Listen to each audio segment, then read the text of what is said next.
Mutfağımdan herkese merhaba arkadaşlar. Bugün sizlerle birlikte çok pratik bir tarif hazırlayacağım. Evde taze yufka hazırlayacağız.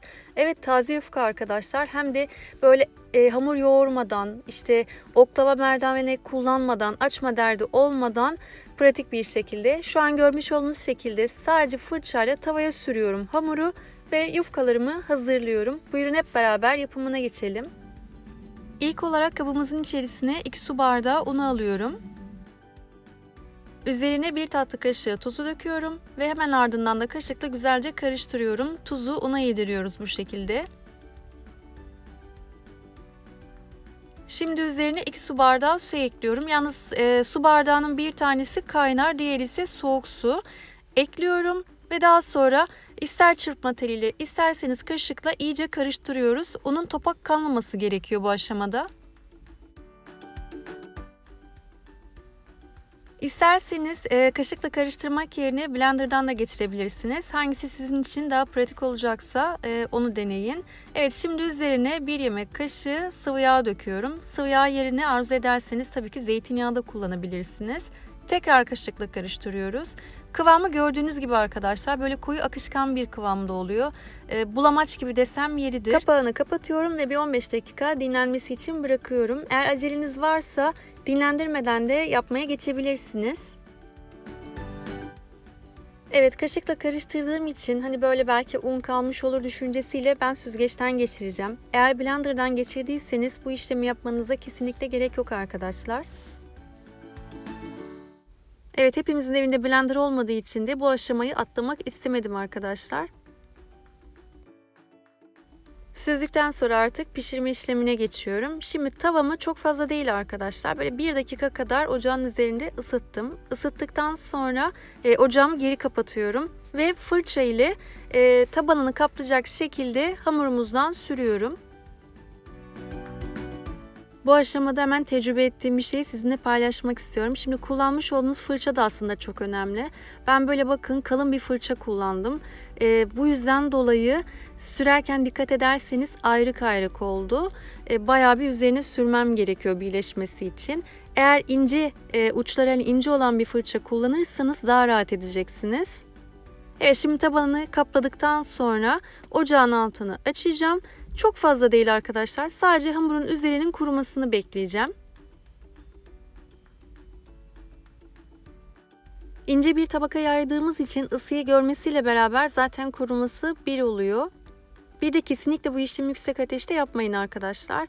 Böyle orta ateşe yakın bir ısıda pişirmenizi öneririm size. Rahat çevirebilmeniz için bir spatula ile şöyle kenarlarını hafifçe kaldırabilirsiniz.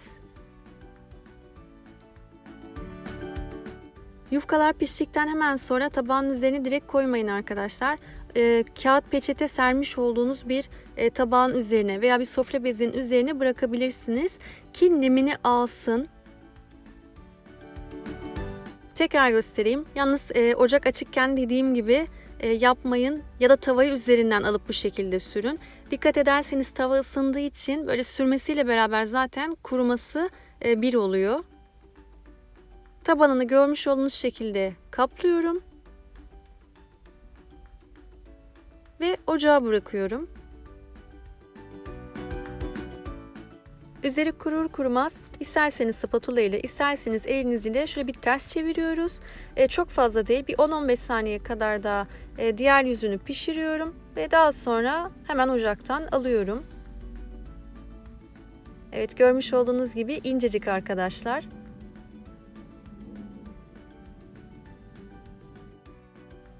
Malzeme listesini her zaman olduğu gibi açıklama kısmına ekleyeceğim. Hemen şunu da belirteyim.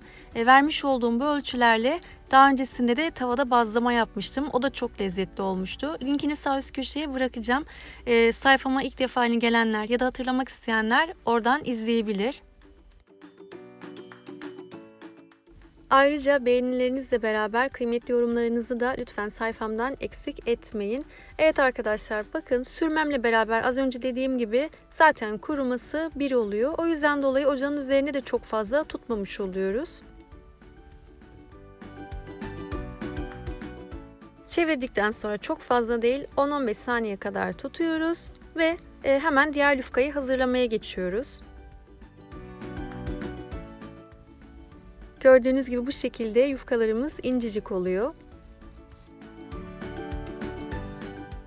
Evet, şimdi hazırlamış olduğumuz bu yufkaları eğer hemen tüketemezsek ne yapacağız? Buzdolabında saklayabilirsiniz. Böyle bir 4-5 gün kadar. Hava soğuk olduğu için dışarıda da hani bir 2-3 gün çok rahat bir şekilde kalabilir. Ama şunu size söyleyeyim. Yani kesinlikle hani bunu garantiledik biz.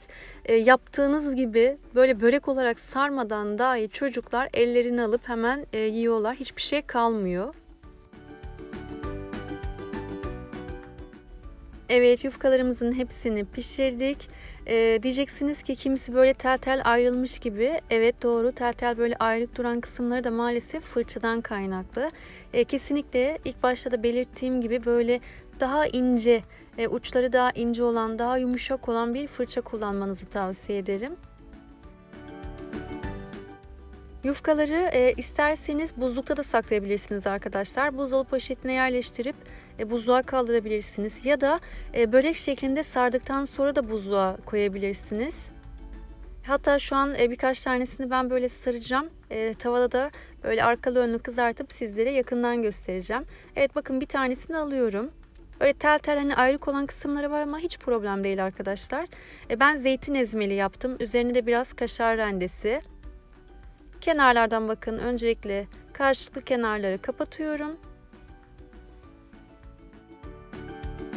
Ve böreğimiz hazır. Aynı zamanda istemiş olduğunuz herhangi bir iç harç da kullanabilirsiniz. Patatesli, sadece peynirli ya da hiçbir şey sürmeden böyle bol tereyağıyla da yufkalarınızı kapatabilirsiniz. Evet, sıra geldi pişirme işlemine. Şimdi kaşığın ucuyla böyle tereyağı bırakıyorum. Yağ erir erimez de üzerine börekleri bırakacağım. Yufkalar çok lezzetli olduğu için arkadaşlar çok böyle aşırı bir tereyağı koymanıza gerek yok. Veya yufkayı hani soslayıp da sonrasında iç harcını hiçbir şekilde koymanıza gerek yok. Hem lezzetli hem de oldukça taze. Evet, bakın hemen alt kısmı kızardı. Ters düz ediyorum ve diğer tarafını da bu şekilde pişmesini sağlıyoruz.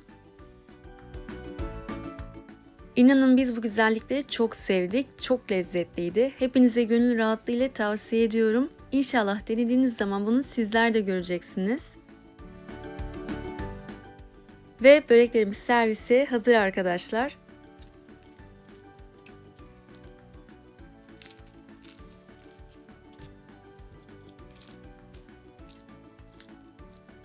Evet, çıtırlığı ile sizi biraz baş başa bırakmak istedim.